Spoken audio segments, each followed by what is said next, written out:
Today's the big day.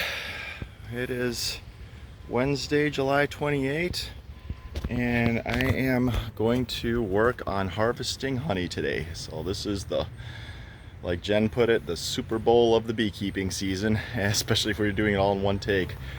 So I'm getting my materials ready. We're gonna see how much I can actually extract. Again, I think my Ocean View hive here is going to be my cash cow. That's going to be the big one, but I need to make sure, being the end of July, that there's still good supplies left for them, because each colony is going to need about 80 pounds of honey to make it through the winter, so they can't be too greedy. There's going to be a honey flow in later August and September as the goldenrod blooms, but you can't necessarily count on them filling up an entire box full of honey unless there's something super extraordinary going on. But I'm getting my equipment ready and we'll see how much I can harvest. Let's first take a look at Brick House though. I'm eager to work on my big harvest one.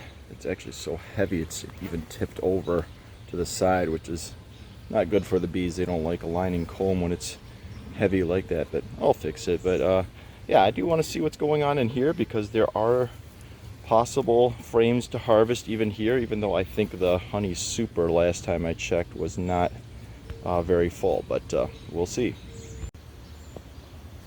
There definitely is activity down in the honey supers here. They are getting drawn out. There definitely are some that are not even fully done. I could see like down here that there's comb drawn out on that side, but bare foundation on that side. You can't see that so well on the camera, but we'll pop this thing open and take a look. I'm not too concerned if this one doesn't work out. By the way, people sometimes ask me, why am I not wearing gloves? I actually like to not wear gloves too much, just because it actually, to me, hinders my progress. Kind of lose your fine motor skills, so even though you worry about getting stung on the hand, I think I'm going to set myself up for more trouble if I actually wear gloves. Now, late fall, when the bees get super defensive about protecting their honey, that's a little different story, and I'm usually on a little bit more minimal management for those guys and doing treatments for mites and such. But yeah, what I'm seeing here is that this is super. I'm just going to leave alone. Maybe they'll fill it up for the winter and be their own supplies, but there's really not fully capped honey. They're making some progress, but I'm going to see what's going on underneath there to see if they have at least halfway full deep box to make it happen. Oh man, it's funny, these guys are actually gluing the frame down on the lower set. But yeah, that's filling up, and definitely not harvest worthy when it's not capped like that. You don't know unless you do some refractometer test whether the water has evaporated enough to make it true honey versus just the nectar that's on its way to becoming honey. You don't want to harvest honey that isn't ready, because it will ferment on you, and it definitely needs a good concentration. Yeah, down in this top box, I think I'm not going to be able to help myself. Look at this baby. This frame on the outside, fully capped honey. Same on the other side. Turn it upside down. And then this next frame is also fully capped honey, and it keeps on going. I could see some brood cells towards the middle. Okay, well, nearly full, but that's pretty close. A little bit of pollen in there, and so I think there's going to be enough for me to harvest a little bit off these guys and still have leftovers for them for the winter. Because as I look, yeah, this is supposed to be for brood, and there's some brood. I'm going to check on the bottom, make sure things are okay there. But if they're leaving it empty, I'm just going to move stuff down and help them build it up and do a little reorganizing. So the bottom box will be the thing they're going to be ready for winter. But this is, yeah, looking good and strong. There's a lot of girls in here. And wouldn't you know it, son of a gun, I'm getting a little surprise rainstorm on there. The bees are going to get really angry out of this, so I better get this thing off and take a quick break. Otherwise, I'm going to get stung into next year. They're already getting ornery.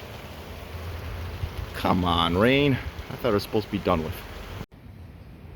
Now, let's get to the real interesting part here with my big one. So, of course, a few bees hanging out on top. Always normal for full hive to see some of them hanging out in the inner cover. Hopefully these girls will be in a better mood than the other colony.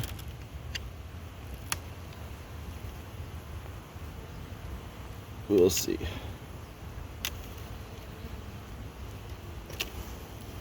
Okay, wow.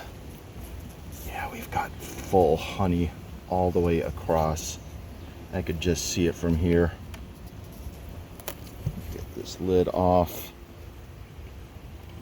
We have some good things going on, so I'm going to put this down here off to the side. But yeah, this is where most of my supply is going to come from. So I'm going to show you what it looks like in just a moment, because it's going to take a few minutes to open this all up. Here we go. So there are some places where it's uncapped. I will use the refractometer to find out whether or not the specific gravity is concentrated enough to harvest, because sometimes they have just not capped it yet. Sometimes maybe they've even uncapped it to consume some. But if you have a little bit off to the side, that usually is ready when you have the majority of this being capped. But look at this. This is going to be a beautiful harvest. And yeah, so okay, not every frame is full, but there's definitely stuff to work on here. And I know the frame below it, last time I checked, or the box below it, is full of honey, so I have a lot to work on and a lot to harvest. The next part of this is going to be harvesting. Thanks for Noah for being my cameraman, because I do need a couple free hands. By the way, a little plug for anybody who does beekeeping. This thing is called a hive butler. Bring the camera over here. This is kind of a cool tool that they make, that where you can actually put the frames to harvest them.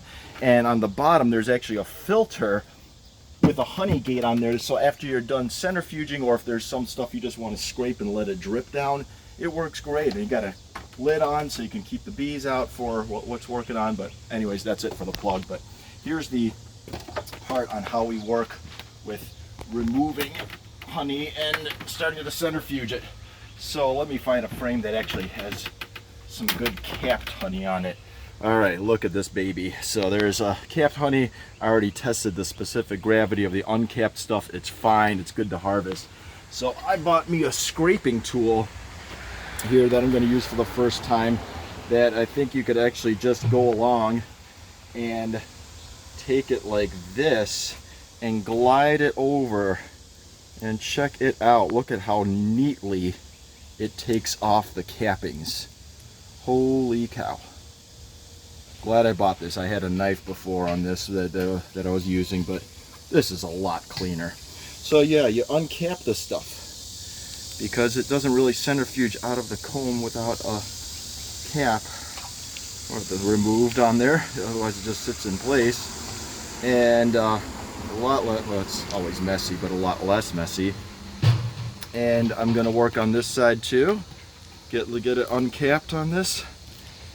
Scraping away. Undo.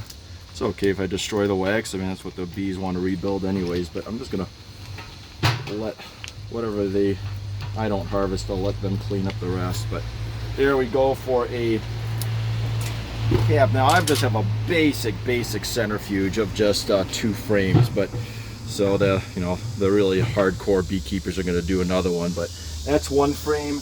I'm gonna get another frame real quick, hopefully real quick. Do the same thing on the other side, because anybody who's worked a centrifuge for anything knows you need it balanced, otherwise stuff's just gonna fly everywhere. So I'm gonna uncap this a lot more aggressively so we can save some time. Let some stuff drip in there, and then I will put this other one in there as well. Get this side going. Oh man, I'm dripping honey onto the driveway. How wasteful. Okay, that's good for that. And now we're going to put those frames in place. I put the lid on, and this time around no one's going to help me, but I'm going to have Noah on a later one do it so we can hold this thing down. But I don't have this thing anchored, so looking at my feet, I'm just going to put my feet on 2 of the 3 things. Should I put flour? Don't worry about it. Just fill them away. And then watch what we do. Then we just start cranking. And you start spinning faster and faster. With the hand crank, you just go like this for a while. I don't know. 30 seconds, a minute. The beekeeper's telling me. But after it's all flung off to the sides, then you effectively let it go, slow it down, and then of course you have to flip sides to do the other one. So I'm going to slow this thing down, see how that side worked out. Where are we? So the outer thing, there's still some to go, so I'll do that side again later. But actually this one cleaned up real nice. And again, the Hive Butler is a very helpful thing to do it. So I'm going to put this guy on this side, and I'm